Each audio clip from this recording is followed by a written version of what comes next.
Hey, c'est la gang, c'est JP pour l'école du jeu et aujourd'hui on parle de Citadel, l'édition 2016. Alors je sais, là, je suis un an en retard, c'est totalement inacceptable de ma part, mais il y a plusieurs personnes qui ont pris la peine de m'écrire afin de me demander JP, c'est quoi les différences entre la nouvelle édition de Citadel, la deuxième édition, la première édition? Est-ce que c'est vraiment indispensable? Est-ce qu'ils ont changé quoi que ce soit à part le dessus de la boîte? Ben oui, la réponse est oui. C'est sûr qu'il y a eu une majeure amélioration graphique des illustrations, là, comme vous avez pu le remarquer dans la vidéo des règles. C'est splendide, vraiment là. C'est totalement c'est majestueux, là, les images, les illustrations auxquelles on a droit, les teintes de couleurs. C'est vraiment très joli, là, que ce soit les personnages ou les districts, le souci du détail. Je regarde les dessins et j'ai l'impression de regarder une toile qui a été peinte. Et ça, c'est franchement pas nécessaire dans un jeu de cartes, mais c'est certainement apprécié par contre, parce que c'est vraiment beau. Mais est-ce que le jeu est bon? Est-ce que le jeu est bon? Oui, très bon. Et avant d'entrer dans les détails, ben, on va répondre à la question, c'est quoi les différences? Alors, ben, ça dépend si vous avez joué seulement à la première édition ou à la deuxième. Alors, en comparaison avec la deuxième édition de Citadel, il y a dans l'édition de 2016 9 nouveaux personnages et 12 nouveaux districts uniques. Alors les districts uniques, vous vous souviendrez, ce sont ceux-ci avec les petits icônes mauves, les districts qui nous donnent des pouvoirs spéciaux. Alors 12 districts uniques supplémentaires et 9 personnages de plus. Alors, c'est bon à savoir parce qu'on sait qu'on utilise seulement 8 personnages ou 9 parfois dans une seule partie. Alors, c'est comme un set complet, là, une collection complète de personnages qui ont été ajoutés dans cette jolie boîte. Alors, c'est intéressant parce que à chaque partie, bon là dans la vidéo des règles, on a fait une partie d'introduction.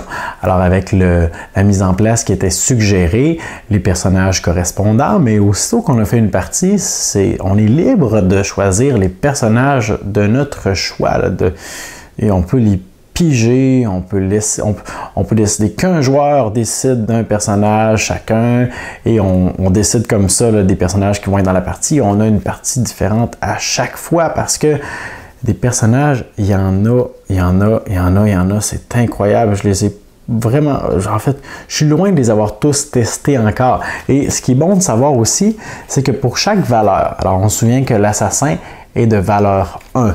Eh bien, pour chaque valeur, on a 3 personnages. Alors, on peut jouer avec l'assassin ou avec la sorcière, ou avec le magistrat. Évidemment, il vous faudra, bon, si vous avez besoin de 8 personnages parce que vous êtes, je sais pas, là, vous êtes 5 joueurs autour de la table, eh bien, il vous faudra un personnage de valeur 1. À vous de choisir avec lequel vous jouerez. Et c'est la même chose pour les personnages de catégorie 2. Alors, on a le voleur, on a également celle qui fait du chantage, et on en a plein. En fait, on a 3 personnages pour chaque valeur, incluant les personnages de valeur 9 aussi, qu'on ajoute seulement selon certains critères par rapport au nombre de joueurs autour de la table. Alors, ça ajoute une rejouabilité vraiment incroyable. Et juste en lisant les personnages, la première fois lorsque j'ai reçu le jeu, je me dis, ce personnage-là est vraiment puissant, là, il peut changer complètement un tour de jeu, il peut gâcher un tour de quelqu'un. Et là, je lisais le prochain, puis je disais, celui-là est vraiment puissant, là, il peut vraiment prendre avantage sur les autres.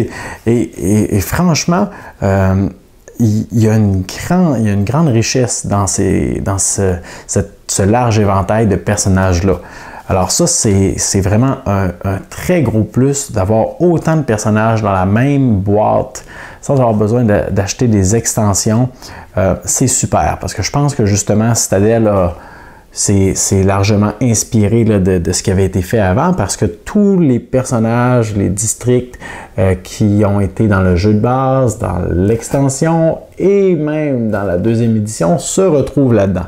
Tout ce qu'on a fait, c'est ajouter une nouvelle collection de personnages, des nouveaux districts pour augmenter la rejouabilité et pour rendre quelque chose d'intéressant à ceux qui n'auraient jamais essayé Citadel, mais qui voudraient l'essayer. Eh bien, au lieu d'acheter tout ce qui a été fait avant, vous repartirez avec cette jolie boîte disponible chez universludo.ca et vous aurez une très bonne expérience de jeu. Moi, je l'ai essayé, écoutez, à 2 joueurs, à 3 joueurs et à 4 joueurs et j'arrive pas à me décider quelle expérience j'ai apprécié le plus, parce que chacune d'entre elles avait un aspect différent, franchement. Je pense que je pencherais vers plus il y a de joueurs, mieux c'est.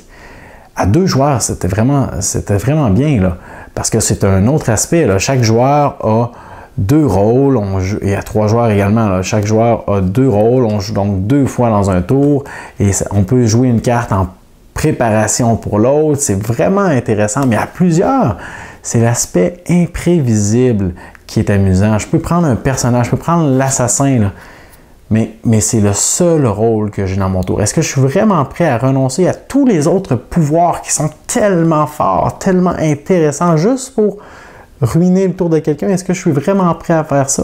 Tandis que si j'ai 2 rôles, ben oui, je vais prendre l'assassin, je vais ruiner le tour de quelqu'un, puis avec mon autre personnage, ben, je vais aller profiter de son pouvoir. Alors vraiment, le nombre de joueurs autour de la table, c'est rare les jeux qui vont radicalement changer le focus comme ça. Alors vraiment intéressant à essayer avec plusieurs personnes comme avec une autre personne en plus.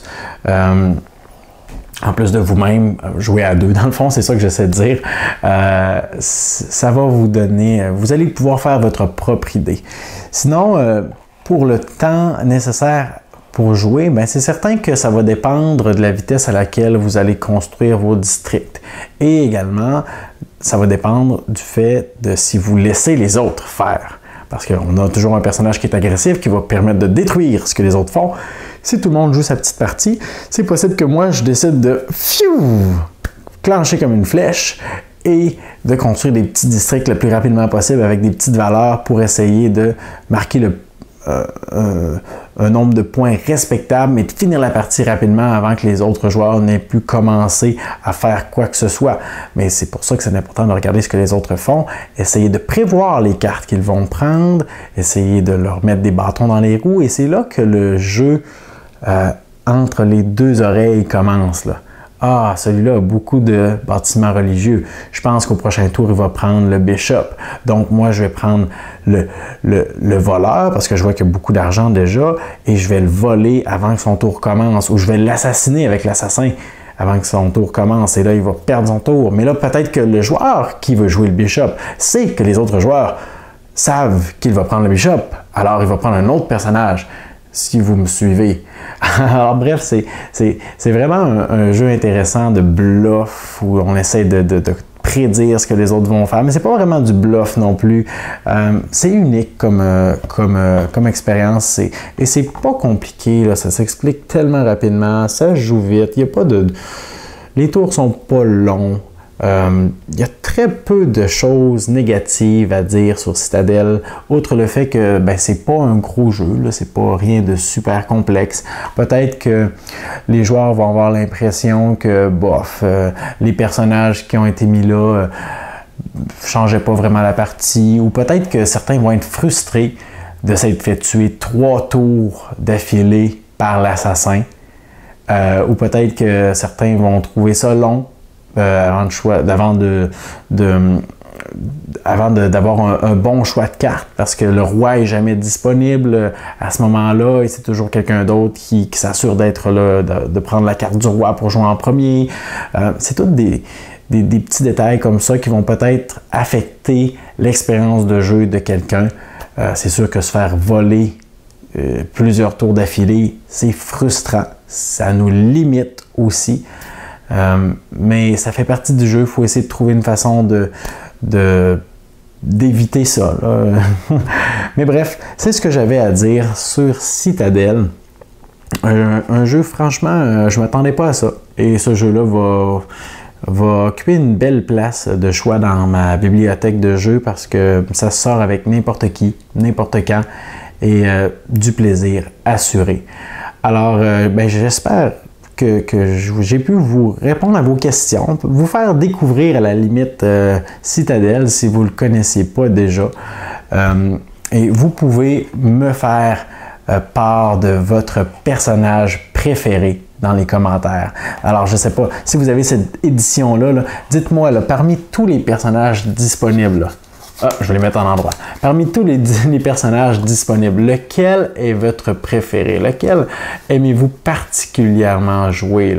Moi, je dois avouer, avoir un faible pour... Attendez un petit peu, je vais vous la trouver. The Blackmailer. Alors, celle qui envoie des lettres de menace aux autres pour les faire chanter. Vraiment, je trouve qu'elle ajoute quelque chose de vraiment particulier au jeu, mais ça, c'est mon goût, mes préférences. Je vous invite à me faire part dans les commentaires de votre personnage préféré et pourquoi. Alors, je vous dis merci pour votre écoute. À la prochaine.